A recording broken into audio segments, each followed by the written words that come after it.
नमस्कार। आज हम बात कर रहे हैं नेट जेआरएफ के नए टॉपिक की, टीचिंग एप्टीट्यूड, शिक्षण अभिक्षमता। जो इसके बारे में एक टॉपिक अपने थोड़ा सा डिस्कस कर लिया था और उसी श्रृंखला में आगे बढ़ते हैं और उसी का एक सेकंड पार्ट है शिक्षण के बारे में। टॉपिक है शिक्षण की अवधारणाएं, कॉन्सेप्ट ऑफ टीचिंग। शिक्षण की अवधारणाएं यानी शिक्षण की क्या मायने होते हैं, शिक्षण क्या चीज होती है, इसकी क्या क्या अवधारणाएं होती है, इसकी क्या अपन मानते हैं धारणाएं, वो बारे में होती है। उस धारणा के बारे में कुछ प्रश्न पूछे जाते हैं अपने नेट जेआरएफ में और बहुत ही सिंपल क्वेश्चन आते हैं। ये अपने प्रीवियस नॉलेज के बेस पे, अपने टीचिंग स्किल के बेस पे आराम से इसको सॉल्व किया जा सकता है। शिक्षक जो बच्चों को टीचिंग करवाता है, शिक्षण करवाता है, उसके क्या क्या तरीके हो सकते हैं और उसके पीछे क्या ऑब्जेक्ट हो सकते हैं, क्या उद्देश्य हो सकते हैं, उसी को लेकर टॉपिक रहता है। तो उसमें एक बात कही गई है कि अगर किसी देश की प्रगति को नापना है, समृद्धि को नापना है, तो सबसे बेस्ट है उनके मानवीय संसाधन के विकास को देखना चाहिए। किसी भी देश का मानवीय विकास, मानवीय संसाधन विकास बहुत अच्छा होता है तो वो देश के एक विकासशील की श्रेणी में आ जाता है, अच्छा हो जाता है। और उसी के संदर्भ में अपन कह सकते हैं कि वो देश या उस देश के नागरिक बहुत ही अच्छे शिक्षित हो सकते हैं। यानी किसी भी राष्ट्र की प्रगति और समृद्धि मानवीय संसाधनों के विकास पर निर्भर करती है। अब निर्भर कैसे करती हैं, तो वो शिक्षण के आधार पर ही है और इसमें शिक्षण के अलग अलग कुछ बातें बताई गई है जिसको अपन परिभाषा कह सकते हैं। तो शिक्षण की कुछ ऐसी परिभाषाएं दी गई हैं, उसके माध्यम से अपन समझ सकते हैं कि शिक्षक जो है शिक्षण करवाता है तो उसके ऑब्जेक्ट भी क्या रहते हैं, वो ऑब्जेक्ट भी क्लियर हो जाएंगे। जैसे कि शिक्षण का मुख्य कार्य अधिगम की प्रक्रिया को, जो अधिगम है, जो सिखाया जाता है बालकों को, उस अधिगम की प्रक्रिया को उद्देश्यपूर्ण यानी कोई ऑब्जेक्ट होता है, उस उद्देश्यपूर्ण दिशा देना और सही प्रबंध करना है। यानी सीधी सी बात है, शिक्षण का मुख्य कार्य अधिगम की एक ऑब्जेक्ट देना, दिशा देना है, यानी उद्देश्यपूर्ण कार्य करना। कोई भी शिक्षा दी जाती है बालकों को, विद्यार्थियों को, तो वो जो है शिक्षा एक डायरेक्शन वाली हो, एक उद्देश्य को पूरा करने वाली हो, एक ऐसी शिक्षा हो कि उससे का उद्देश्य निकलता हो। जैसे बच्चे हैं वो बेरोजगारी की ओर न रहे, रोजगार मिलता रहे, एक देश के सभ्य नागरिक में बने, इस तरह की कोई शिक्षा हो तो वो शिक्षा काफी कामगार साबित हो सकती है। तो यही शिक्षा का सही मायना है और उसका प्रबंध भी सही होना चाहिए, यानी उद्देश्यपूर्ण और सही प्रबंध की बात की है। मैनेजमेंट जरूरी है उसका, सही समय पर सही चीज देना, सही शिक्षा देना उद्देश्यपूर्ण प्रबंध कहलाता है। तो उद्देश्यपूर्ण होना चाहिए और सही प्रबंध होना चाहिए। दूसरी बात इसमें यह कही गई है कि शिक्षण छात्रों में स्थायी परिवर्तन करने में अवसर देने की प्रक्रिया है। यानी कुछ ऐसे चेंजेस हो जो परमानेंट होना चाहिए, कुछ समय के लिए चेंजेस होना नहीं, स्थायी चेंजेस है, स्थायी परिवर्तन की ओर होना चाहिए।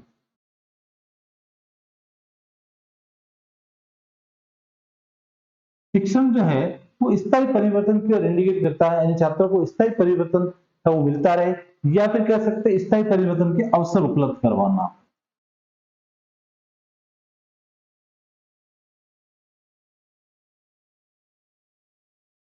स्थायी परिवर्तन के अवसर उपलब्ध कराना।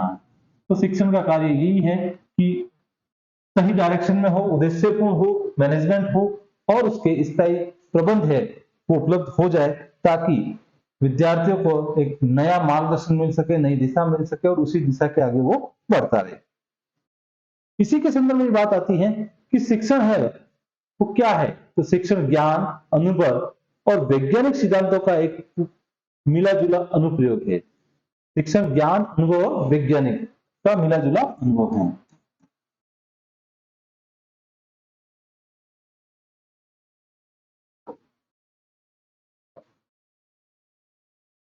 ज्ञान, अनुभव व वैज्ञानिक सिद्धांतों का मिला जुला रूप।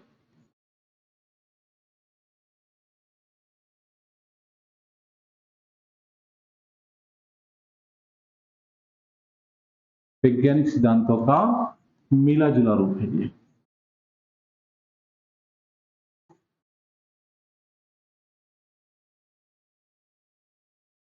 यानी शिक्षण जो दिया जाता है उस शिक्षण का एक है कि अध्यापक, टीचर्स जो भी होते हैं उनके ज्ञान है, उनके जीवन के और शिक्षण के दरमियान जो भी अनुभव प्राप्त होते हैं वो अनुभव हैं, और वैज्ञानिक दृष्टिकोण से नापा तोला है वो ज्ञान हो, उन सभी सिद्धांतों का एक मिला जुला जो रूप होता है वही शिक्षण है, वही शिक्षण देने की प्रक्रिया है। और इन सब का जो उद्देश्य है एक सीखने हेतु वातावरण स्थापित करना, यानी एक बच्चा है वो सीख सके, एक सीखने का ऐसा वातावरण स्थापित करना, वही इसका ऑब्जेक्ट है। तो इसका उद्देश्य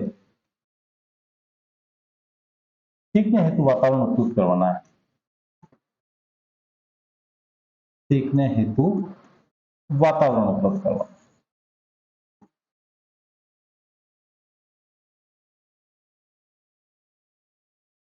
अब चाहे वातावरण कौन सा हो सकता है, स्कूल हो सकता है, समाज हो सकता है, घर हो सकता है, या कोई भी संस्था हो सकती है।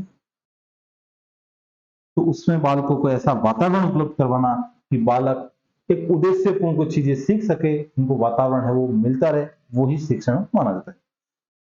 शिक्षण एक प्लानिंग वाली या नियोजित एक एक्टिविटी है, गतिविधि है। यानी शिक्षण क्या है, नियोजित गतिविधि है। तो यहाँ पर स्पष्ट कहते हैं कि शिक्षण एक नियोजित गतिविधि।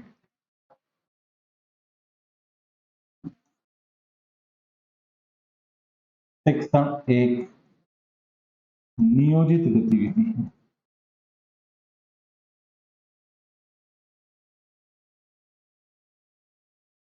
शिक्षण करवाया जाता है तो बच्चे को कुछ प्रतिमांश के रूप में सिखाया जाता है कि बच्चा पहले कोई चीज इजी वे में सीखेगा, फिर उससे थोड़ी सी डिफिकल्टी वाले सीखेगा, फिर डिफिकल्टी वाले सीखेगा, और धीरे धीरे धीरे वो उच्च स्तर की ओर बढ़ता रहेगा।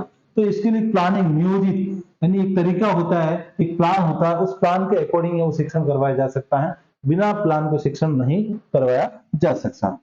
तो यह शिक्षण एक नियोजित प्रक्रिया है। फिर इसमें बात की कि शिक्षण एक ऐसी क्रिया है एक बच्चे को सीखने और उसके ज्ञान और कौशल प्राप्त करने के लिए रहती है, ताकि जीवन को एक प्रभावित ढंग से जिया जा सकता है, जीवन को अच्छे ढंग से जिया जा सकता है। यानी जीवन जीने के अच्छे ढंग को प्रभावित भी करती है। तो शिक्षण क्या है, जीवन जीने का तरीका भी है शिक्षण, जीवन शैली का तरीका है, तरीका कह सकते हो, हिस्सा भी कह सकते हो।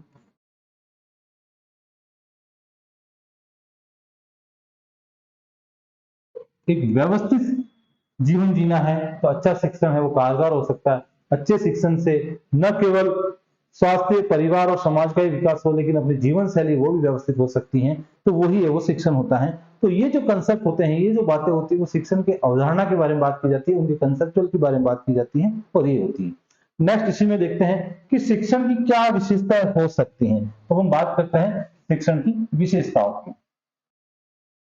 क्या है शिक्षण और उसकी विशेषता क्या है? तो शिक्षण की विशेषता,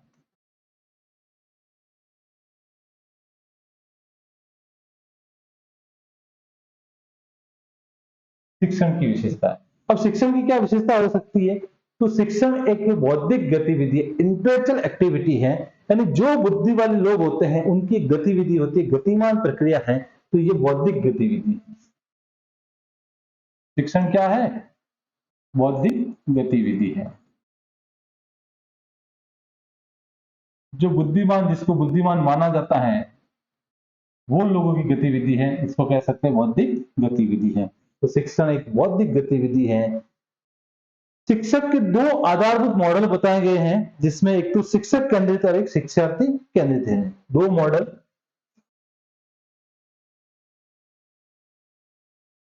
दो आधारभूत मॉडल है। एक तो teacher central and student central, शिक्षक आधारित या शिक्षक केंद्रित, और दूसरा होता है वो होता है छात्र विद्यार्थी, एक ही बात है, छात्र विद्यार्थी केंद्रित। यानी बालकों को जो सिखाया जाता है वो दो तरीके से सिखाया जाता है। एक ऐसा शिक्षण होता है जो शिक्षक के ज्ञान, अनुभव और वैज्ञानिक विचारधाराओं पर आधारित है। तो वो जो शिक्षक कहलाए, वो जो शिक्षण कहलाएगा वो शिक्षक केंद्रित हो जाएगा। और एक ऐसा शिक्षण है जो बच्चों की स्थिति को देखते हुए, बच्चों के मनोभाव को देखते हुए उसको व्यक्त किया जाता है, वो हो जाएगा छात्र या विद्यार्थी केंद्रित। जैसे छोटी क्लास के बच्चों को कहानी सुनाना, कथा सुनाना, एकजुटता में बांध के रखना विद्यार्थी केंद्रित है। कुछ ऐसे कार्यक्रम, ऐसे इससे जो बच्चे प्रैक्टिस तौर पे करते रहते हैं, प्रायोगिक कार्य कर सकते हैं, वो सारे के सारे छात्र विद्यार्थी केंद्रित होते हैं। और एक शिक्षक के द्वारा कोई सेमिनार आयोजित किया जा रहा है, वर्कशॉप आयोजित किया जा रहा है, उसमें भाग लेता रहता है, तो ऐसी चीजें होती है वो शिक्षक केंद्रित के रूप में मानी जाती हैं। ठीक है। और इसके जो स्तर होते हैं वो बहुत स्तर के होते हैं, जैसे कि प्राथमिक लेवल का स्तर हो गया, मध्य लेवल का स्तर हो गया, स्कूली लेवल का स्तर हो गया, हायर एजुकेशन में हो गया। हायर एजुकेशन में भी कॉलेज का हो सकता है, उच्च शिक्षा का हो सकता है, और उससे उच्च स्तर का हो सकता है। तो इसके विभिन्न स्तर हैं, बहुत अलग अलग स्तर भी माने जाते हैं, तो इसके विभिन्न स्तर होते हैं। यानी शिक्षण है वो अलग अलग स्तर का होता है, अलग अलग इसके पायदान होते हैं, मायने होते हैं, तो ये हो सकता है अलग अलग स्तर का। ठीक है। अब शिक्षण की बात की जाती है तो शिक्षण जो भी करवाया जाता है उसका एक निश्चित पाठ्यक्रम होता है, पाठ्यचर्या होती है, एक सिलेबस होता है, एक करिकुलम होता है। तो ये सारी की सारी चीज होती है और उसी के अनुसार शिक्षण किया जाता है। शिक्षण केवल और केवल ऐसी ही बातों बातों में नहीं होता, एक सिलेबस होता है जिसको पाठ्यचर्या कह सकते हैं या पाठ्यक्रम कह सकते हैं। तो पाठ्यचर्या और पाठ्यक्रम के अनुसार जो चीज होती है वो होती है शिक्षण। तो शिक्षण पाठ्यचर्या और पाठ्यक्रम के अनुसार होता है। शिक्षण पाठ्यक्रम एवं पाठ्यचर्या के अनुसार होता है।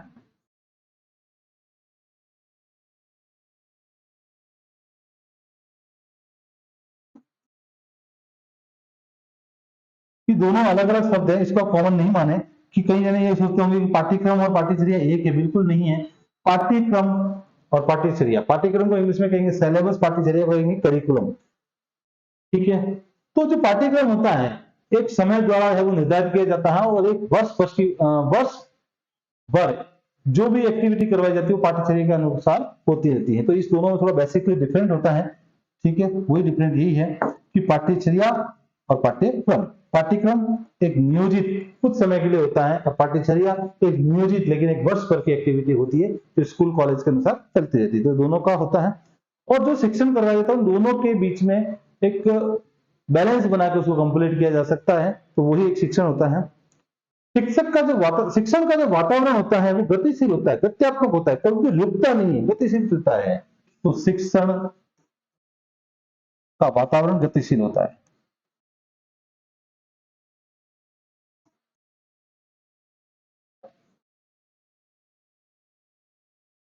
शिक्षण का वातावरण गतिशील होता है, यानी कभी शिक्षण है वो रुकता नहीं है। जीवन में हर जगह, हर मोड़ पर, हर बात पर एक शिक्षण है वो लागू रहता है।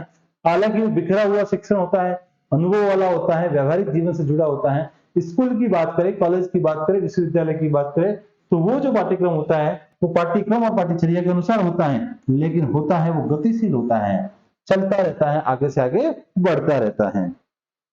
इन सब सभी स्थितियों से अपन देखते हैं तो शिक्षण, अधिगम और प्रशिक्षण, इन तीनों में एक संबंध बन जाता है। तो शिक्षक, प्रशिक्षण और इनका एक संबंध स्थापित हो जाता है। तो शिक्षण, प्रशिक्षण, शिक्षक, प्रशिक्षण व अधिगम यानी सीखा जाता है।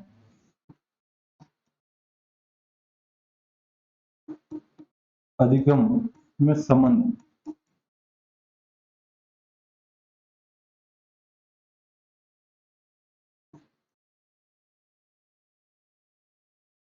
शिक्षण तो जो दिया जाता है क्रिया, प्रशिक्षण कुछ कार्यों में सुधार के लिए, उसको और भी अच्छा बनाने के लिए दिया जाता है, और अधिगम बार बार उसी चीज को सिखाया जाता है। इसको सीखने के नाम से भी जाना जा सकता है, सीखना।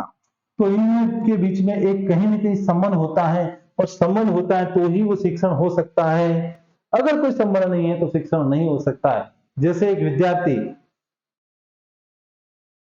एमबीबीएस कर रहा है, मेडिकल की पढ़ाई कर रहा है, एक ट्रेनिंग ले रहा है, लेकिन उसकी सीखने की एक्टिविटी नहीं है या वो उस स्तर का नहीं सीख पाता है, तो उसका लर्नर है वो बाधित होगा, वो इतना अच्छा नहीं सीख पाता। तो इन सब के बीच में एक संबंध पाया जाता है।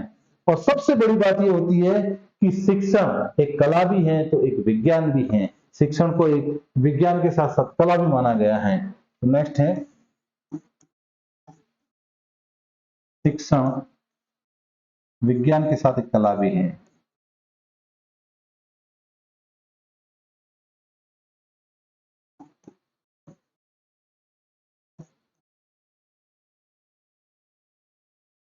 यानी बात करते हैं कि शिक्षण क्या है, तो शिक्षण विज्ञान भी है, साइंस भी है और एक कला भी है, आर्ट भी है। इन दोनों का मिला जुला रूप है।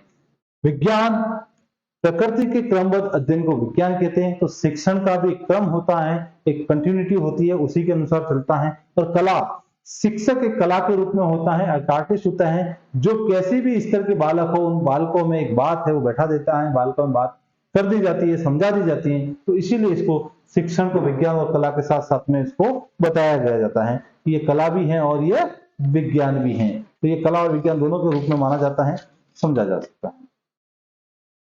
ठीक है, अब बात करते हैं कि शिक्षण की क्या लेवल होते हैं, शिक्षण किस स्तर से किया जाता है, तो उस लेवल की बात करते हैं कि शिक्षण किस लेवल पे होता है। तो शिक्षण जो अपन बात करते हैं लेवल की, स्तर की, तो उसको अपन चिंतन भी कह सकते हैं कि किस तरह के विचारों से हो सकता है, तो उसको कह सकते हैं शिक्षण के स्तर। नेक्स्ट हम बात कर रहे हैं शिक्षण के स्तर।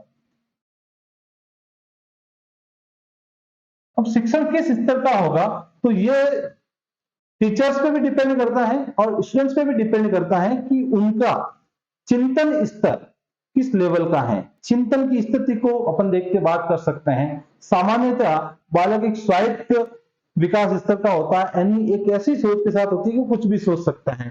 तो उसको अपन समझने के लिए इस तरह का एक ट्रायंगल बना लेते हैं और इस तरह से इसको समझा जा सकता है। और एक स्तर बनता है वो स्वायत्त विकास का बन जाता है। स्वायत्त विकास यानी स्वयं के विकास का स्तर, स्वायत्त विकास स्तर ये बन जाता है स्वायत्त विकास स्तर। फिर अपन बात करते हैं कि जब बालक सीखता है और सीखने के क्रम में उसके ज्ञान में बढ़ोतरी हो जाती है और वह कहीं न कहीं चिंतन करने लग जाता है, तो चिंतन होता है, बच्चा रिकॉल करने लग जाता है। बालक कोई भी चीज पढ़ी है या किसी व्यक्ति विशेष ने कोई चीज देखी है, अनुभव की है और बाद में वही चीज, वही माहौल उसको मिल जाता है और उसी चीज को वो पुराने अनुभव से जोड़ देता है, तो इन चीजों को कहा जाता है स्मृति स्तर। यानी उसका जो ज्ञान है वो स्मृति का हो जाता है, उसको याद आ जाता है कि ये चीज मैंने देखी हुई है, समझी हुई है, वो है। तो इसको अपन कह सकते हैं स्मृति स्तर।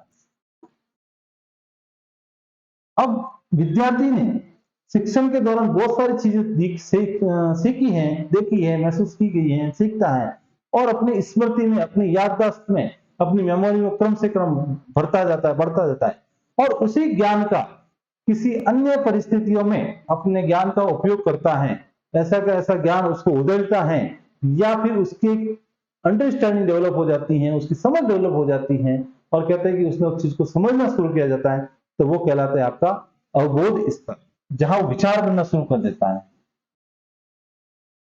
अवबोध स्तर। अवबोध स्तर में अपन ये भी कह सकते हैं कि जब बालक दो या दो से अधिक के बीच में एक समझ विकसित कर सकता है, अंतर करना शुरू कर देता है, उसके बीच में बहुत सारा भेद करना शुरू कर देता है, वही स्तर होता है, वो उसका अवबोध स्तर कहते हैं। ठीक है, और सबसे ऊपर का जो स्तर, बड़ा स्तर मान सकते हैं, उसको कहते हैं चिंतन स्तर। सबसे बड़े विचारधारा की बात की जाती है और वो है चिंतन स्तर। यानी कोई भी विद्यार्थी एक ऐसे स्तर पर जाएगा तो किसी बात को लेके उस पर चिंतन करेगा, मनन करेगा, विचार करेगा और फिर अपनी बात रखेगा, वो हो जाता है उसका चिंतन स्तर।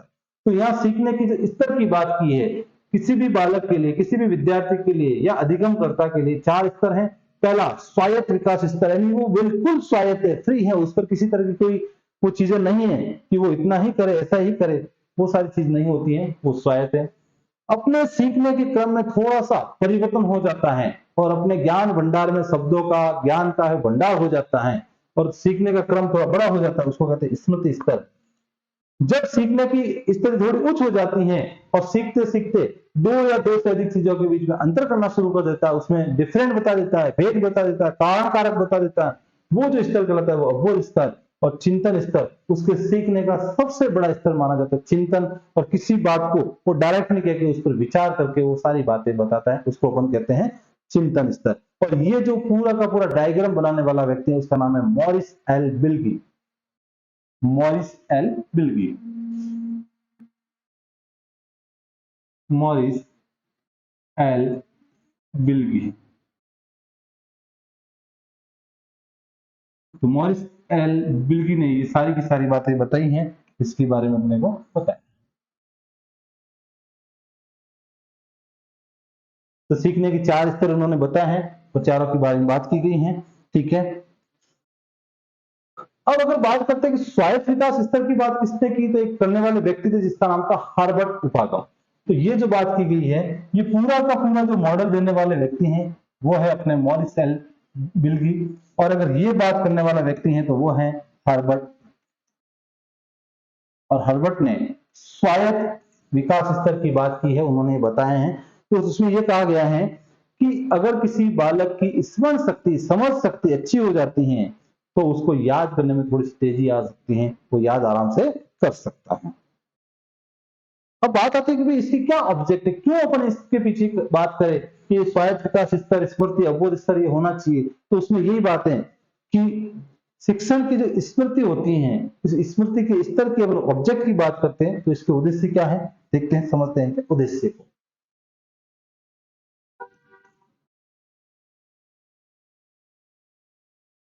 शिक्षण स्तर के उद्देश्य,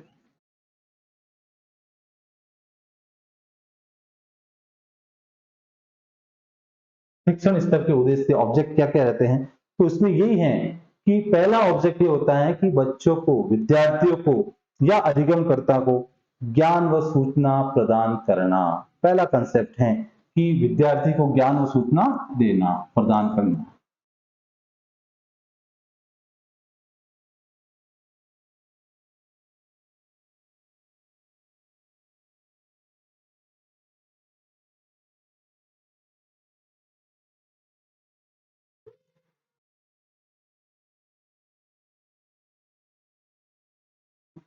विद्यार्थी को ज्ञान व सूचना प्रदान करना, यानी शिक्षण के स्तर का पहला उद्देश्य है कि बच्चों को, विद्यार्थियों को कोई भी इंफॉर्मेशन है, कोई भी ज्ञान है उनको उपलब्ध हो जाए और उस ज्ञान को वो प्राप्त करे, ये रहता है इनका।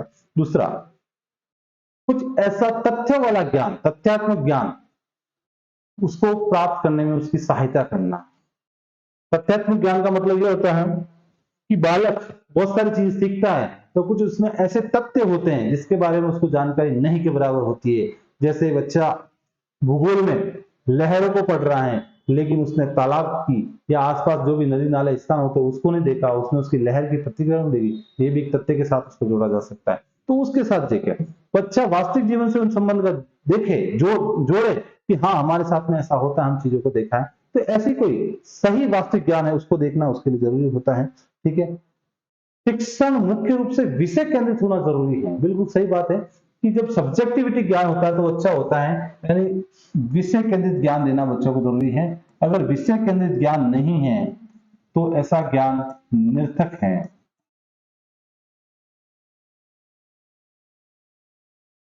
बच्चा जिस विषय में कमजोर है उसी विषय का ज्ञान उसको करना बहुत जरूरी है, उसी में उसको इंप्रूवमेंट करना जरूरी है। अन्य ज्ञान, व्यवहारिक ज्ञान और किताबी ज्ञान दोनों में फर्क होता है। व्यवहारिक ज्ञान में बच्चा कितना भी नॉलेज रखे, किताबी ज्ञान में उसका भी होना जरूरी है, और किताबी ज्ञान की जगह, व्यवहारिक ज्ञान व्यवहारिक ज्ञान की जगह। तो यहाँ यही बात है कि बच्चों के चिंतन स्तर की बात की तो उसके विषय केंद्रित, यानी विषय से जोड़ना बहुत जरूरी है, विषय केंद्रित ज्ञान उसको उपलब्ध करवाना जरूरी है। ठीक है, और कुछ बातें ऐसी बतानी है कि बच्चा सरलता से किसी चीज को सीख सके, सरलता से उसको याद रखा जा सकता। अगर उसमें सरलता नहीं है तो बच्चा सीखने में कठिनाई अनुभव करेगा और कठिनाई वाली चीज से बच्चा है वो भागता है। तो सरलता से कोई चीज सीखी जाती है उसको देखना है, सरलता से सिखाना। एक शिक्षक का ये काम होता है कि बच्चे को सरल से सरल तरीकों में उन सारी चीजें बताई जाए ताकि बच्चे को कोई दिक्कत नहीं हो, वो आराम से उस चीजों को सीख सकता है। अब इसी के अगर हम बात करते हैं कि आगे जो बात किया है ये अवबोध स्तर, ये जो बात की अपने स्मृति स्तर की और अवबोध स्तर की बात करते हैं कि अवबोध स्तर में बालक का क्या ऑब्जेक्ट रहता है। तो बात करते हैं अवबोध स्तर की, और अवबोध स्तर को बताने वाला व्यक्ति है मॉरिशस। इसके जो प्रस्तावक कौन है? मॉरिशस है। तो इसके प्रस्तावक है मॉरिशस।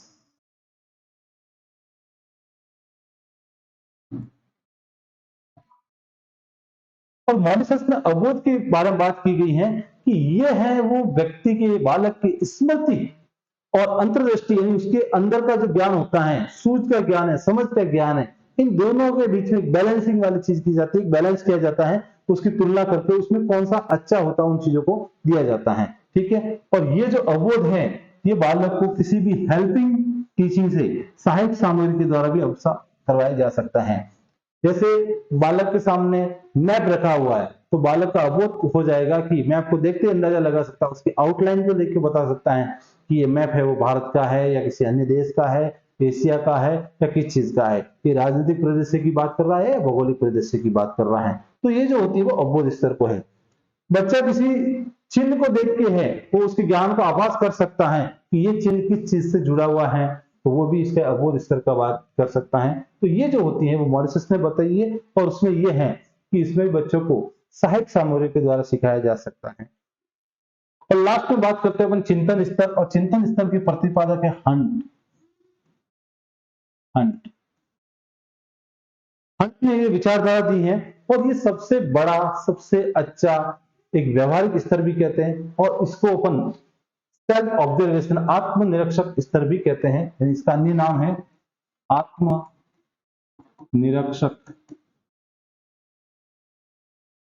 स्वयं का ऑब्जर्वेशन करने वाली चीजें, तो ये भी कह सकते हैं चिंतन स्तर, यानी आत्मनिरीक्षक, अपने खुद की इवेल्युएट करना, उसके बारे में बनना, यानी किसी भी चीज का एक गहराई से विचार करना, उसकी अंतरात्मा को समझना कि हम जो काम करने जा रहे हैं वो काम ऐसा होगा, नहीं होगा, करने के क्या मायने रहेंगे, इसके क्या परिणाम मिल सकते हैं, इसके परिणाम सकारात्मक होंगे तो किस हद तक, नकारात्मक होंगे तो किस हद तक, क्या स्थिति बनती, ये सारे जो विचार किए जाते हैं, सारे जो बिंदु विचार किए जाते हैं वो आत्मनिरीक्षक में आते हैं, चिंतन स्तर में आते हैं, और इसके प्रतिपादक है वो अपने को हंट ने बताया है। और इससे विद्यार्थी को ये फायदा होता है कि वो स्वयं को समझ सकता है कि मुझ में क्या है, नोन योरसेल्फ, खुद के अंदर। ठीक है। उसका झुकाव है वो स्वयं के प्रति भी हो सकता है, शिक्षण के प्रति हो सकता है, और शिक्षक और विद्यार्थी के बीच में एक रिलेशन बन जाता है, एक अंतक्रिया है वो शुरू हो जाती है।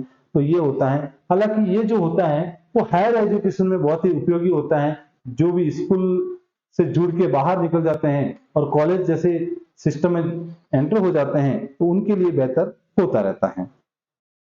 तो ये है शिक्षण के मुख्य रूप से स्तर की बात की गई है। नेक्स्ट अपन इसी को कंटिन्यू करके देखते हैं आगे, कि शिक्षण के स्तर के बाद क्या रहता है, कौन कौन से ऐसे फैक्टर हैं टीचिंग के, वो फैक्टर है वो सामान्य रूप से माने जाते हैं, तो उसको अपन कह सकते हैं शिक्षण के कारक।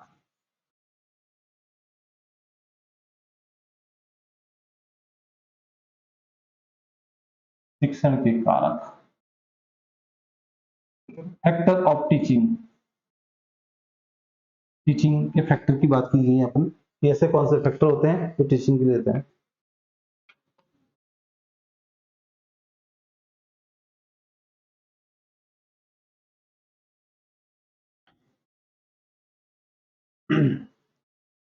तो शिक्षण के फैक्टर की बात करते हैं, कौन कौन से कारण हैं, कारक हैं, तो इसमें अपन गुणों की बात कर सकते हैं। एक शिक्षक के क्या गुण होने चाहिए, तो इस गुण को अपन दो पार्ट में समझ सकते हैं। एक शिक्षक में सामान्य गुण होना चाहिए और विशेष गुण भी होना चाहिए। सामान्य गुण और एक हो सकते हैं अपन विशेष गुण की बात कर सकते हैं। तो सामान्य ज्ञान गुण क्या हो सकते हैं, कि सामान्य गुण में अपन बात करते हैं कि एक शिक्षक में ईमानदारी का गुण हो, व्यवहारिकता का गुण हो, उत्साहित का हो, स्नेह हो, आशावादी हो, गतिशील हो, ये सारे के सारे सामान्य वाले में आते हैं। जैसे कि ईमानदारी,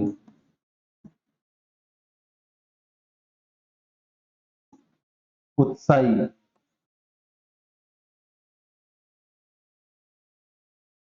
आशावादी, गतिशील, प्रेरणादायक, ये जो सभी गुण होते हैं ये हर शिक्षक में होना बहुत जरूरी है। अगर ये होंगे तो बालकों में स्वतः ही एक जुड़ाव है वो बनता रहेगा, विद्यार्थी उन शिक्षक से जुड़े रहते हैं। अब हम बात करते हैं कि विशेष गुण क्या हो सकते हैं, तो विशेष गुण में अपन ले सकते हैं व्यावसायिक दक्षता।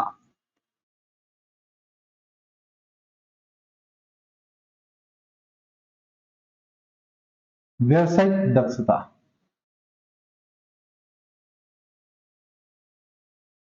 यानी शिक्षक में व्यावसायिक दक्षता या कौशल का होना बहुत ही जरूरी है। कोई भी शिक्षक जिस जिस जिस टीचिंग प्रोफेशन से जुड़ा है, जिस सब्जेक्ट से जुड़ा है, उसमें वो दक्षता होनी चाहिए, वो कौशल होना जरूरी है। जैसे विषय पर प्रभावपूर्ण कंट्रोल होना, नियंत्रित होना, विषय पर प्रभाव, नियंत्रण, नवाचार, ठीक है। यानी एक विषय पर उसको पूरा ज्ञान हो, नया नया उसके अंदर क्या नया विचार हो रहा है, नई जानकारी हो तो वो उसके ऊपर होना चाहिए, ठीक है। उसको नवाचार क्या किया जा सकता है, वो भी हो सकता है। और एक होती है वाक्पटुता, बोलना, संचार, तो वो भी अच्छा जरूरी है। यानी संचार की प्रभाव, संचार है वो प्रभावी होना चाहिए, तो संचार प्रभावी, वाक्पटुता भी बहुत जरूरी है।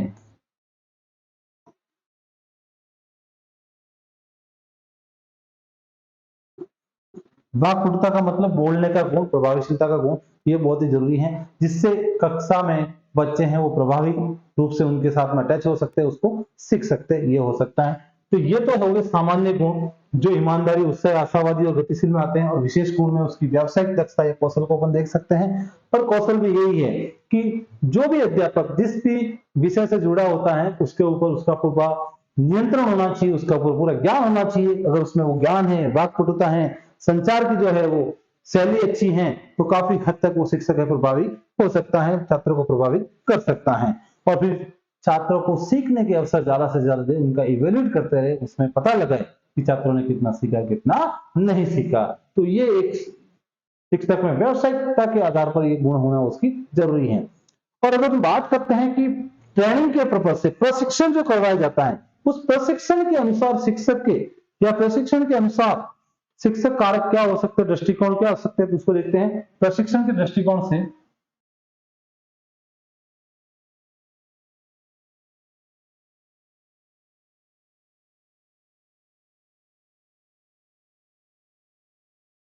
जैसे एक विद्यार्थी अपने जीवन में शिक्षक प्रशिक्षण कार्यक्रम करता है, जिसको अपन बीएड कह सकते हैं, जिसको अपन एसटीसी कह सकते हैं, जिसको आप एमएड कह सकते हैं। यानी एसटीसी, बीएड और एमएड जैसे कोर्स करता है तो वो प्रशिक्षण के अनुसार आता है। और प्रशिक्षण में विद्यार्थी जो प्रशिक्षण प्राप्त करता है उसमें क्या सीख सकता है, तो उसमें तीन चीजें होती हैं। पहली बात आती है कि एक तो मुख्य शिक्षण होता है, एक विशेष होता है, और एक लक्ष्य उन्मुख होता है, ठीक है। तो इसको अपन सामान्य भी कह सकते हैं, सामान्य। एक होता है विशेष कि वो ट्रेनिंग क्यों करे, और एक होता है लक्ष्योन्मुख।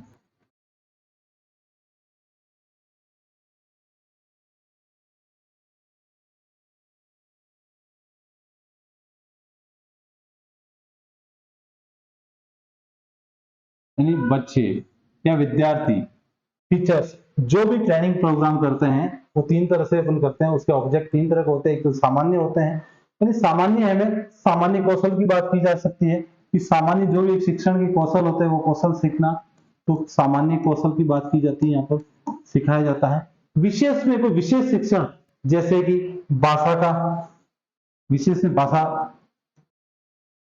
सामाजिक विज्ञान का शिक्षण, भाषा शिक्षण, सामाजिक विज्ञान शिक्षण, विज्ञान का शिक्षण, गणित का शिक्षण, कला का शिक्षण, ये सारे के सारे जो शिक्षण की सिखाए जाते हैं वो विशेष में आते हैं। और लक्ष्य उन्मुख की बात की जाती है तो कुछ नए तरीकों से शिक्षण, कमजोर छात्रों पर विशेष जोर, जिसको अपन उपचारात्मक शिक्षण वगैरह कहते हैं, तो वो सारे आ सकते हैं। नए तरीकों से शिक्षण,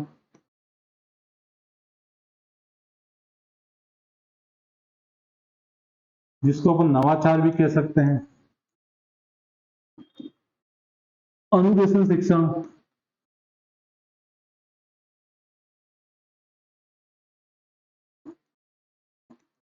उपचारात्मक शिक्षण,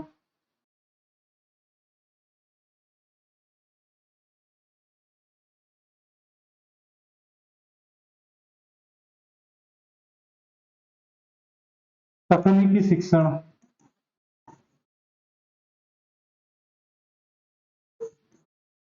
ये सारे के सारे जो शिक्षण होते हैं वो इसमें माने जाते हैं। नए तरीके से कोई भी कमजोर बालक हैं या फिर ऐसे बालकों को नए तरीके से ज्ञान जो उनकी मेमोरी में, उनकी याददाश्त में लंबा रह सकता है, तो नए तरीके से देना। जो भी कमजोर छात्र होते हैं उन कमजोर छात्र को उपचारात्मक शिक्षण देके भी उनका जो है वो कमजोरी को दूर किया जा सकता है। अनुदेशन शिक्षण, कुछ ऐसी परिस्थितियां होती है उस परिस्थिति को सेम उसी के अनुसार अपन मानते हुए उस शिक्षण को करवाया जाता है, उसको अनुदेशन कहते हैं। नए नए तरीकों से शिक्षण नवाचार कहलाता है और उसमें तकनीकी का समावेश हो जाता है, वो तकनीकी शिक्षण भी कहलाता है। और इसी के साथ अपन जोड़ सकते हैं कि समस्या समाधान विधि पर बात करना, लक्ष्य उन्मुख शिक्षण की बात करना, वो भी लक्ष्य उन्मुख के अंतर्गत आते हैं। तो ये है वो शिक्षण के कार्य, सारे के सारे फैक्टर माने जाते हैं, कारण माने जाते हैं, जिसमें दो तरह के होते हैं। एक तो सामान्य होता है, तो सामान्य शिक्षण में गुण होते हैं, वो सामान्य गुण और विशेष गुण की बात की जाती है। और अगर ट्रेनिंग के पॉइंट ऑफ व्यू से देखते हैं, प्रशिक्षण के पॉइंट ऑफ व्यू से देखते हैं, तो तीन तरह का शिक्षण होता है। सामान्य, जिसमें सामान्य कौशल सिखाया जाता है। विशेष में भाषा, सामाजिक विज्ञान, विज्ञान, गणित और कला की बात की जाती है। और लक्ष्य उन्मुख में बात करते हैं तो नए तरीकों से शिक्षण करवाना, नवाचार, अनुदेशन शिक्षण, उपचारात्मक शिक्षण और तकनीकी शिक्षण, ये सभी इसके फैक्टर या कारक माने जाते हैं और इसमें सभी का है वो समावेश होता रहता है। नेक्स्ट अपन बात करते हैं कि शिक्षण का जो सूत्र होता है वो किस तरह से काम करता है, यानी जो अध्यापक बालकों को सिखाते हैं तो सिखाने के लिए जो एक तरीका होता है, एक फॉर्मेट होता है, वो किस तरह से चलता है उसके बारे में अपन बात करते हैं। ठीक है, तो नेक्स्ट अपन बात करते हैं शिक्षण के सूत्र। अब ये शिक्षण के सूत्र जो ये सूत्र है वो डिपेंड करते हैं, महत्वपूर्णता इस बात की है कि विषय कौन सा है और विषय की उपयोगिता क्या है, उसके आधार पर ये शिक्षण के सूत्र हैं वो लागू होते हैं, काम करते हैं। और इसका यही उपयोग होता है कि समय समय पर अनुभवी शिक्षकों के द्वारा, कंटिन्यूटी के द्वारा, या फिर मनुष्य के जो भौतिक और सामाजिक मानसिक विकास है वो चलता रहे, उसमें नवाचार बढ़ता रहे, उसी के लिए ये शिक्षण मॉडल, शिक्षण सूत्र हैं वो प्रतिपादित किए जाते हैं, बनाए जाते हैं और इनके बारे में नए नए चीजों की खोज है वो की जाती है। अब सामान्य जो शिक्षण सूत्र होते हैं वो ये होते हैं कि जैसे कि एग्जाम्पल के तौर पर लिख सकते हैं, सरल से जटिल की ओर एक सूत्र होता है इसका, सरल से जटिल या कठिनाई की ओर।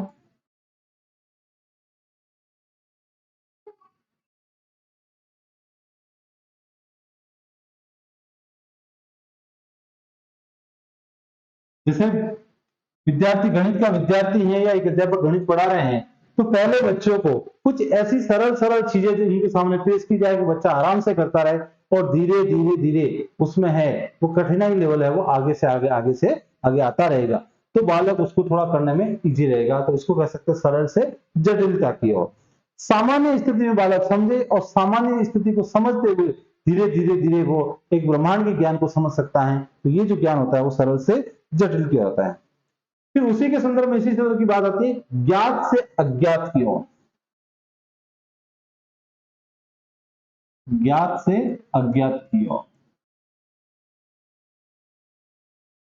यानी बालक, विद्यार्थी, अधिगम करता कोई भी चीज के बारे में जानकारी रख रहा है, ज्ञात है उसको, तो उसको पहले उसी के बारे में बताया जाए, जो बच्चा समझ रहा है उसको समझाया जाए, और फिर धीरे धीरे धीरे उसको अज्ञात की ओर ले जाए, जो उसके परे हैं, समझ से परे, उसके बारे में उसका विचार करवाया जाए। अब बच्चा कई बार अपने सामने कोई वस्तु होती है उसके बारे में नहीं जानता है, जैसे एक विद्यार्थी ज्योग्राफी का विद्यार्थी है, ज्योग्राफी पढ़ता है और उसने तालाब नहीं देखा है और उसको अगर अपन समुद्र की कल्पना कर रहा है तो वो थोड़ा सा ठीक नहीं होगा। पहले अपने गांव में या आसपास में जहां पर भी नदी है, तालाब है, झील है, उसके बारे में उसको सारी की सारी चीजें बताई जाए, यानी वो उससे ज्ञात हो जाएगा, झील से ज्ञात हो जाएगा, और फिर धीरे धीरे अज्ञात की ओर, उसको समुद्र की ओर, महासागर की ओर उसको ले जाए और महासागर के ज्ञान की बात की जाए, तब जाके वो उन चीजों को अच्छे समझ सकता है, अदरवाइज वो नहीं समझ सकता है। तो ये कहता है ज्ञात से अज्ञात की ओर है वो बच्चे को या विद्यार्थी को सिम जाना चाहिए। अब कोई ज्ञान होता है वो वास्तविक होता है, उसका स्वरूप होता है, दिखाई देता है, उस चीज को बताइए, और फिर जो स्वरूप नहीं होता उसकी ओर ले जाना, उसको कहते हैं मूर्त से अमूर्त की ओर। जो ज्ञान दिख रहा है उसको बताइए और फिर जो नहीं है उसकी ओर ले जाइए, तो वो कहलाता है मूर्त से अमूर्त की ओर।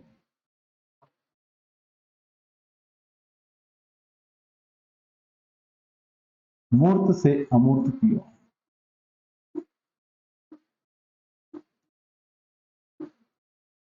अपने सामने जो ज्ञान है उसके बारे में अपन जानकारी नहीं रख सकते हैं और दूसरी चीजें बताए वो नहीं है। जो पहले एक दिखाई देता है जिसका स्वरूप है उसको बताइए और फिर बिना स्वरूप की बात कीजिए, तो वो कहता है मूर्त से अमूर्त की ओर। अनिश्चित से निश्चित की ओर एक ज्ञान का क्रम होता है अनिश्चितता। अनिश्चित से निश्चित की ओर।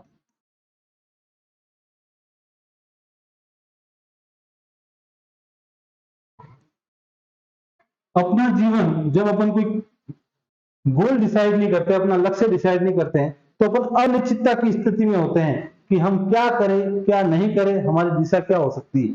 और जब व्यक्ति इन सब स्थितियों से एक ऐसा गोल डिसाइड कर लेता है और उसको लग जाता है कि मुझे वो करना है और उस करने की ओर जाना है, तो वो हो जाता है, वो निश्चित हो जाता है। तो पहले जो माहौल होता है वो सारा का सारा अनिश्चितता वाला माहौल होता है, और फिर उस अनिश्चितता में से कोई ऐसी चीज का, ऐसी वस्तु का या फिर ऐसे लक्ष्य का अपन निश्चय कर लेते हैं और उसकी ओर प्राप्त करने के लिए उसकी ओर अपन जाते हैं, तो ऐसी चीजें होती है अनिश्चितता से निश्चितता की ओर। तो इसलिए विद्यार्थियों का ज्ञान भी अनिश्चितता से निश्चितता की ओर होना चाहिए। फिर अपन बात करते हैं विशेष से सामान्य की ओर। पहले बालक को विशेष हो, जैसे अपने शरीर के अंगों की बात करते हैं तो वो भी विशेष से सामान्य की ओर होता है। विशेष से सामान्य की ओर बालकों, विद्यार्थियों को कोई भी चीज पढ़ाई जाती है, बताई जाती है, सिखाई जाती है, तो पहले विशेष चीजें बताई जाए। जैसे एक छोटा बालक है उसको अपन पढ़ाते हैं कि आपके मुंह की क्या उपयोगिता हो सकती है, आंख की क्या उपयोगिता हो सकती है, नाक की क्या, तो अलग अलग चीजों में बताई जा सकती है, यानी विशेष बताई जाए। और फिर इसका पूरा का पूरा सामान्यीकरण करना है कि आंख, नाक, कान, गला, शरीर के जो अंग होते हैं सभी मिलकर काम करते हैं और यही है वो शरीर का संगठन है, शरीर की चीज होती है। तो पहले आपने किसी एक अंग के बारे में बताया है और फिर आपने शरीर के पूरे जनरल अंगों के बारे में बात की, तो वही ऐसी चीजें होती है वो विशेष से सामान्य की ओर कहलाती हैं। जो भी ज्ञान होता है वो विशेष से सामान्य की ओर होना चाहिए। ठीक है, तो ये इसके प्रतिमानों में या फिर कह सकते हैं कि अपने सिद्धांतों में माने जाते हैं, इस तरह से रहता है। ये सारे के सारे शिक्षण के सूत्र माने जाते हैं। नेक्स्ट इसी में क्रम में अपन बात करते हैं मनोवैज्ञानिकता से तार्किकता की ओर, यानी कोई भी चीज वो मनोवैज्ञानिक तरीके से हो। मनोवैज्ञानिक से तार्किकता की ओर।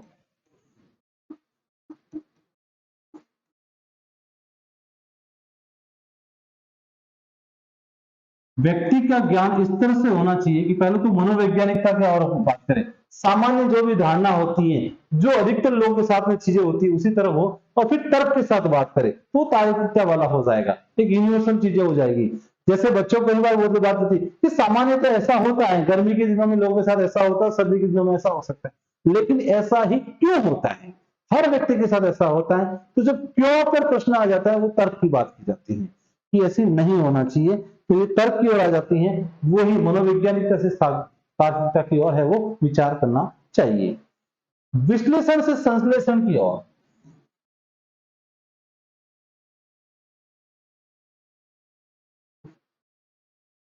विश्लेषण से संश्लेषण की ओर।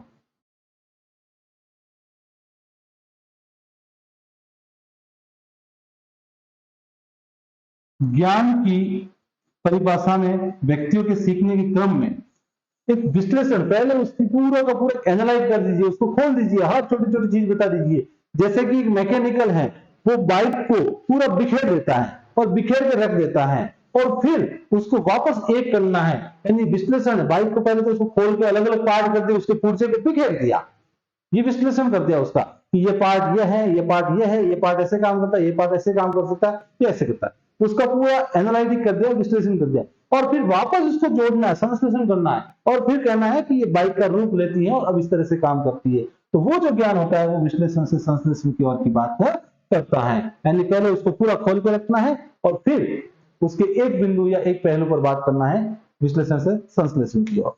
ऐसे ज्ञान लेते हैं पूर्ण से अंश की ओर, जो कि गणितीय संरचना में ज्यादा होता है, पूर्ण से अंश की ओर।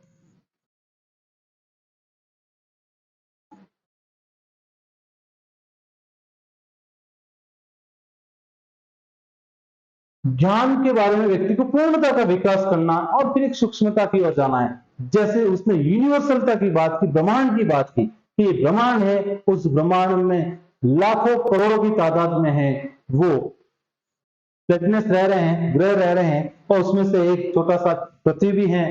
पृथ्वी है तो उस पृथ्वी पर हम लोग रह रहे हैं, एक अलग अलग पार्ट में लिखा हुआ है, तो उसमें अपन समझ सकते हैं। पृथ्वी के कंसेप्ट को समझेंगे, फिर अपने महाद्वीपों के कंसेप्ट को समझेंगे, फिर अपने कंट्री के कंसेप्ट, देश को समझेंगे, फिर राज्य को समझेंगे, और इस तरह से समझते समझते समझते स्वयं पर आएंगे तो अपने अस्तित्व को अपन बात करते हैं। तो इस तरह की जो बातें की जाती हैं वो कहलाती है पूर्ण से अंश की ओर। यानी जो यूनिवर्सल है, ब्रह्मांड है, वो पूर्णता की ओर है और अपने स्वयं की ओर आगे है। तो अपना एक छोटा सा अंश है इस ब्रह्मांड में, एक सुई की नोक की तरह, तो उसको समझना है पूर्ण से अंश की ओर।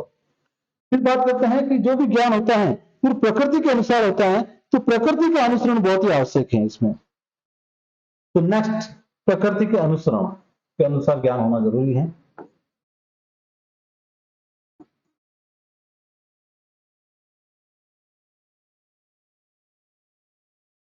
यानी प्रकृति ने बहुत सारी चीजें व्यवस्थित कर रखी हैं, जैसे कि सुबह होना, शाम होना, दिन होना, सभी का व्यवस्थित एक काम होना, ये प्रकृति के अनुसार है और उसी के अनुसार व्यक्ति को सीखना चाहिए, क्रम होना जरूरी होता है और अनुसरण करना चाहिए।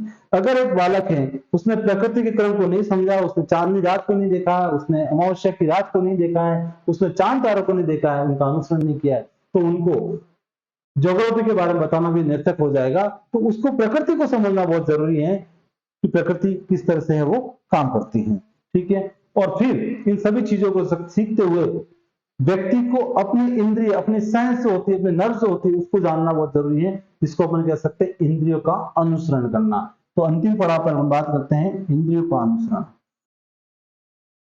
इंद्रियों का अनुसरण, तो ये भी है वो अपने सीखने के सूत्र में कारगर मानी जाती हैं कि इंद्रियों का यूज कैसे करना है, कोई भी चीज है वो किस तरह से अपनी यूज की जा सकती है। तो ये जो सारे के सारे होते हैं वो अपने सीखने के सूत्र के रूप में अपन मानते हैं और ये सारे सीखने के सूत्र की स्थिति में आते रहते हैं।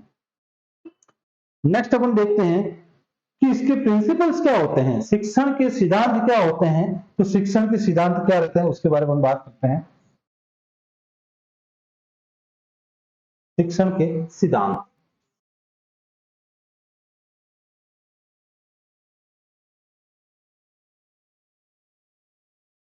प्रिंसिपल ऑफ टीचिंग, शिक्षण के सिद्धांत, प्रिंसिपल ऑफ टीचिंग, यानी किसी भी व्यक्ति विशेष जो सीखता है उसके सीखने का क्रम क्या होता है, वो क्यों सीखता है, कैसे उसको सिखाया जा सकता है, वो सारे के सारे जो आते हैं वो सिद्धांतों के संदर्भ में माना जा सकता है, वही है। तो पहला कंसेप्ट होता है कि सीखने के लिए किसी भी व्यक्ति को प्रेरित करना आवश्यक होता है, उसमें रुचि डेवलप करना आवश्यक होता है और इसी को कहते हैं प्रेरणा व रुचि का सिद्धांत।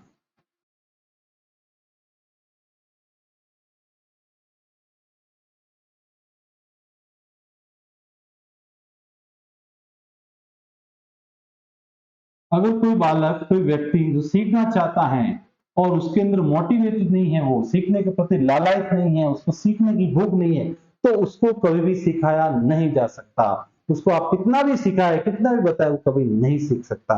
यानी सीखने के लिए वो लालायित होना जरूरी है, मोटिवेट होना जरूरी है, उसमें प्रेरणा का होना बहुत जरूरी है और ये अंदर से मोटिवेट होना बहुत जरूरी है और साथ ही उसकी रुचि होना जरूरी है। अगर उसकी रुचि नहीं है तो उसको किसी भी स्थिति में अपन नहीं सिखा सकते हैं। कोई भी व्यक्ति जीवन का कोई भी काम करे, उसकी रुचि आवश्यक है और रुचि ही उसको है वो निरंतरता की ओर ले जा सकती है।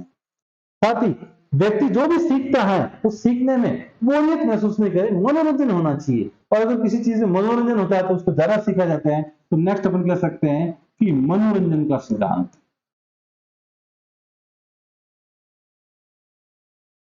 जो भी सीखा जाता है उसमें उसको आनंद आना चाहिए। आनंद वाली चीजें होती है वो बार बार की जाती है, बार बार की जाती है। यानी व्यक्ति है वो सीखता रहता है, सीखता रहता है, सीखता रहता है। कई बार ऐसा व्यक्ति होता है वो सीखना भी चाहता है, उसकी मोटिवेट भी है, वो इच्छा भी है, वो रुचि भी रख रहा है, लेकिन फिर भी नहीं सीख पा रहा है। तो उसके लिए अपन कह सकते हैं कि उसको बार बार अभ्यास करना है। उसको कहते हैं पुनरावृत्ति का सिद्धांत। पुनरावृत्ति, उसको बार बार चीजें करनी है, बार बार चीजें करनी है, बार बार चीजें करनी है। तो पुनरावृत्ति हो सकती है या फिर कह सकते हैं अभ्यास का सिद्धांत। कोई व्यक्ति वो पढ़ रहा है, बार बार उसको याद नहीं होता है, उसकी रुचि भी है पढ़ने में, उसको अच्छा भी लगता है, लेकिन फिर भी उसको किताब जैसे दूर रहती है उसको याद नहीं रहता है। तो ऐसे विद्यार्थियों के लिए, ऐसे बालकों के लिए एक ही कंसेप्ट है पुनरावृत्ति। बार बार आप उन चीजों को पढ़ते रहिए, बार बार पढ़ते रहिए, आपका अभ्यास करते रहिए, तो एक दिन वो स्वतः ही सीखी जा सकती है। फिर बात आती है कि ये चीज भी हो रही है तो अपने आप को प्रोत्साहित करने वाली होनी चाहिए। कोई भी चीज अगर स्वयं को प्रोत्साहन नहीं मिल रहा किसी काम करने से तो फिर निरस्ता आ जाती है, फिर थकावट आ जाती है, उस चीज को नहीं करते हैं। तो यहाँ पर अपन कह सकते हैं कि रचनात्मकता होनी चाहिए, आत्म अभिव्यक्ति को प्रोत्साहित करने वाली होनी चाहिए। तो ठीक है, ये चीजें होती है वो रचनात्मकता वाली होनी चाहिए।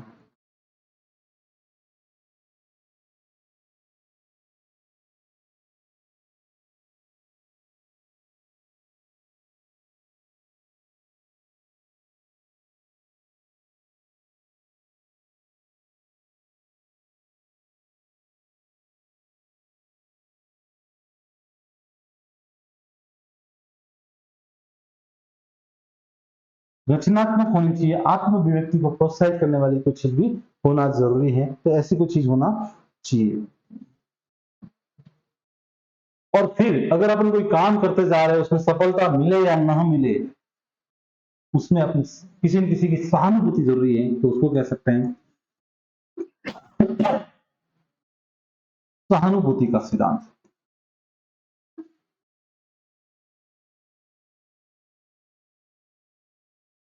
अपने प्रयास जो भी हैं, अच्छे प्रयास हो, पॉजिटिव हो या नेगेटिव हो या सामान्य हो, किसी न किसी की सहानुभूति उसके साथ होनी चाहिए कि आप कर रहे हो, बहुत अच्छा कर रहे हो, आपको उसका रिजल्ट है वो मिलेगा। तो उसको कहते हैं सहानुभूति का सिद्धांत। ठीक है। और जीवन में सहानुभूति के साथ साथ एक चीज और आवश्यक होती है, वो होती है फीडबैक आवश्यक है, यानी पुनर्बलन। अगर फीडबैक नहीं मिलता है, पुनर्बलन नहीं मिलता है, तो व्यक्ति वो निराश हो जा सकता है। इसको कह सकते हैं पुनर्बलन का सिद्धांत। व्यक्ति कोई भी काम करे तो उसको पीछे से फीडबैक मिलना जरूरी है कि आपने बहुत अच्छा काम किया, अच्छा कर रहे हो, अच्छा प्रयास है, ऐसे करते रहिए, आपके काम में है वो कुछ अच्छा होगा। तो इस तरह से पुनर्बलन उनको मिलना बहुत ही जरूरी है। अगर किसी काम में पुनर्बलन नहीं मिलता है तो व्यक्ति निराश हो जाता है, काम में निराशा आ जाती है।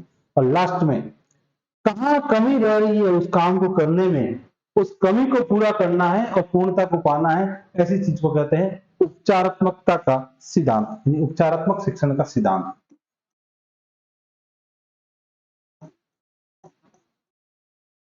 उपचारात्मक शिक्षण का सिद्धांत।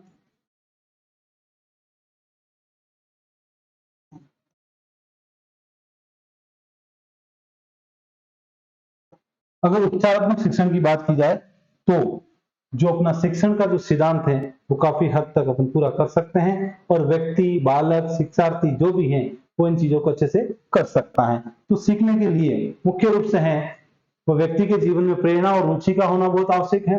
मनोरंजन का होना बहुत जरूरी है। अगर मनोरंजन उसमें नहीं आता है, काम करने से आनंद नहीं मिल रहा है, तो फिर दिक्कत आ जाती है उसको। और करत करत अभ्यास के जड़वत होत सुजान रसरी आवत जावत सिर पर पड़त निशान। तो पुनरावृत्ति से कोई भी चीज है वो सीखी जा सकती है। उसको हमेशा नएपन की ओर ले जाओ, उसको मौलिक बनाओ, रचनात्मक बनाओ, मोटिवेट करने वाली चीज बनाओ, तो आराम से उसको किया जा सकता है। अपने आसपास में अपने बच्चे, जो विद्यार्थी, व्यक्ति जो भी सीख रहे, उसको कहीं ना कहीं से सहानुभूति मिलना जरूरी है, उसको सपोर्ट करना जरूरी है। और हमेशा ध्यान रखना, सहानुभूति है वो सकारात्मक जितनी होगी उतना अच्छा रहेगा। फीडबैक है वो भी सकारात्मक रहेगा, वो अच्छा रहेगा। तो सकारात्मक सहानुभूति और फीडबैक जरूरी है। और फिर भी कहीं कमी रही है तो उन कमी वाले बिंदुओं को पहचानना है और उसको, जो कमी रह रही है उस कमी को दूर करना है, तो उसको उपचार है वो हो जाएगा। तो इस तरह से शिक्षण की बहुत सारी चीजों के बारे में, अपन शिक्षण के सूत्र क्या होते हैं, शिक्षण के क्या प्रतिमान होते हैं, शिक्षण की क्या स्थिति होती है, इन सभी चीजों से अपने को देख सकते हैं। और लास्ट में आती है कि शिक्षण को कौन प्रभावित करता है। तो शिक्षण को प्रभावित करने वाले कारक,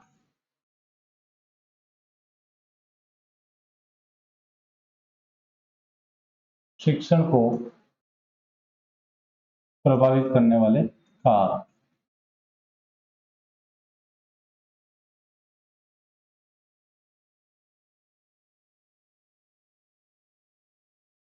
ऐसे कौन कौन से कारण हैं जो शिक्षण को प्रभावित करते हैं, उसको इफेक्टिव कर सकते हैं। तो उसमें हमेशा ध्यान रखना है कि एक शिक्षक है वो शिक्षण को बहुत ज्यादा प्रभावित करता है। और शिक्षक को प्रभावित करने में सबसे बड़ी चीज आती है वो उसकी योग्यता आ जाती है। तो यहाँ अपन बात करते हैं शिक्षक की योग्यता। शिक्षक की योग्यता, अगर कोई शिक्षक उच्च योग्यताधारी है और वाक्पटुता है, ईमानदारी है, सारे उसमें गुण हैं और साथ ही साथ वो योग्य है, तो वो अपने शिक्षण को प्रभावी बना सकता है। अगर उसके पास योग्यता नहीं है तो उसको बात नहीं कर सकते हैं। तो शिक्षक की योग्यता अर्थात योग्यता का मतलब है शैक्षणिक योग्यता, उसकी शैक्षणिक योग्यता भी प्रभावित करती रहती है। जो भी विद्यार्थी होते हैं वो शिक्षक को देख के प्रभावित होते हैं, वो चाहते हैं कि हम भी शिक्षक के अनुसार या शिक्षक अपने हमारे जो गुरुजी हैं उन्होंने जो शिक्षा हासिल की है वो हम हासिल करें। तो शैक्षणिक योग्यता बहुत ही ज्यादा प्रभावित करती है। फिर बात करते हैं शिक्षण का कौशल, स्किल, वो भी बहुत ज्यादा प्रभावित करता है। शिक्षण कौशल, एक टीचर है जो हमेशा नए स्किल का प्रयोग करता है, नए कौशलों का प्रयोग करता है, तो बालकों को बहुत ही प्रभावित करेगा। और अगर पुराने जो परंपरागत ट्रेडिशनल मेथड होते हैं उसका प्रयोग करेगा तो उसमें कहीं की निरस्ता आ जाती है। साथ ही हम बात करते हैं कि इन सभी चीजों के साथ जरूरी है वो होता है अनुभव, यानी शिक्षक का अनुभव। अगर एक शिक्षक का अनुभव ज्यादा होगा तो वो किसी भी चीज को आराम से बता सकता है। कहते हैं कि 100 किताब पढ़ने से ज्यादा है एक अनुभवी व्यक्ति से मिलना। तो शिक्षक का अनुभव है वो बहुत ज्यादा योगदान देता है। ठीक है, अगर शिक्षण कक्षा के अनुसार हो रहा है या कक्षा वातावरण में हो रहा है तो कक्षा का वातावरण अच्छा होना चाहिए। कक्षा का वातावरण में, कक्षा में पर्याप्त रोशनी हो, बच्चा बोरिंग फील नहीं करे, बैठक व्यवस्था अच्छी हो, कंफर्ट जोन हो, बच्चा आराम से बैठ सके, शोरगुल ज्यादा नहीं हो, तो ये कहलाता है कक्षा का वातावरण। और वो भी प्रभावित करता है बहुत सारी चीजों को। कक्षा का वातावरण, विद्यालय का वातावरण,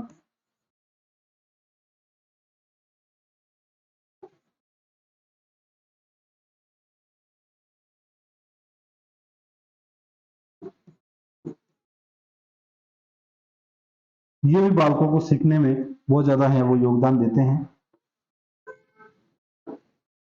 कक्षा का वातावरण और विद्यालय का वातावरण।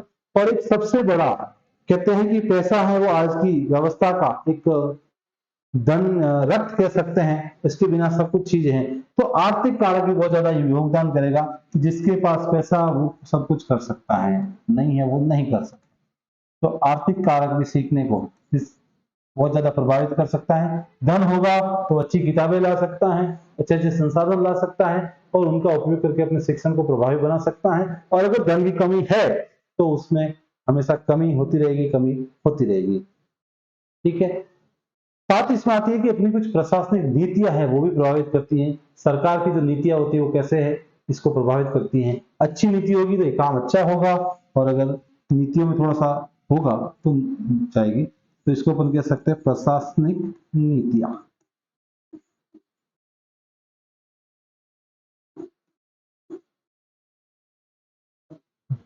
साथ ही अपन ये समझ सकते हैं माता पिता अभिभावक का योगदान। माता पिता,